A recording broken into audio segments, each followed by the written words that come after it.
Namaste everyone.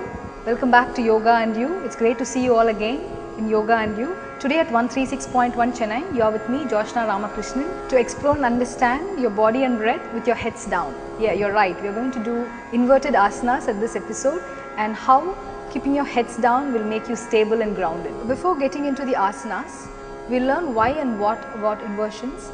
What is inversion asanas? Why do we do it? An inversion posture is nothing but your heart will be over your head. While you're standing, walking or sitting down, your head is always over your heart. So now we're going to reverse that process and we're going to bring our heart above our heads. So that is an inversion posture. So let's understand why we do inversions. So the brain is a seat of knowledge, intelligence, wisdom and power. So what happens when your brain goes below your head, below your heart? There's a lot of blood supply towards your brain and your brain cells are rejuvenated and your thought process becomes more clear and there's a lot of clarity in your thoughts. So that is why we do inversions. Inversion doesn't only work well with your physical body but in all planes of your being. Today we have Hari with us who is going to demonstrate a few postures. Now slowly lie down on your abdomen. The first asana we're going to learn is Adho Mukha Svanasana. It's popularly known as downward facing dog. Now as you place your palms closer to your chest, by the side of your chest, keep your legs together. Now you're going to come up with your upper body, chest lifts up and tuck your toes and lift your knees off the mat and slowly come out to downward facing dog. This is Adho Mukha Svanasana wherein your arms are placed with your fingers separated and your legs are placed with your heels completely touching to the floor.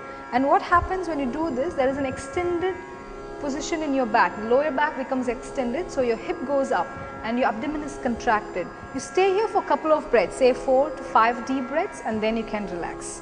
As you relax, you keep your knees down on the floor and press your hips back towards your heels, so you go down to child's pose and stay there and slowly come up to sitting position. The second pose we're going to learn is Padahastasana. This is again a preparation for inversion.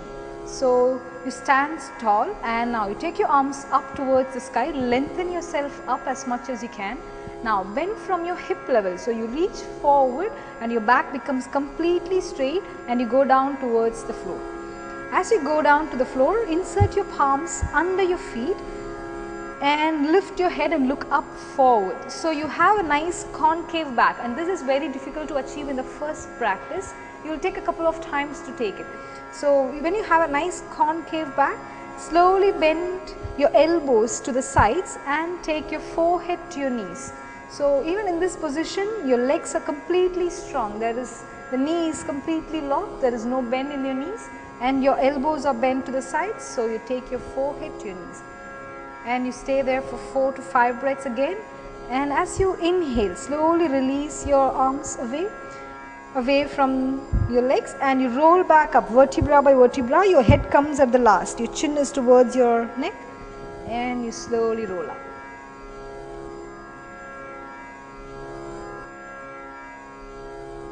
This is just the preparation you've been watching. So in the next episode we will see advanced inverted positions to supply more blood towards your brain and your heart.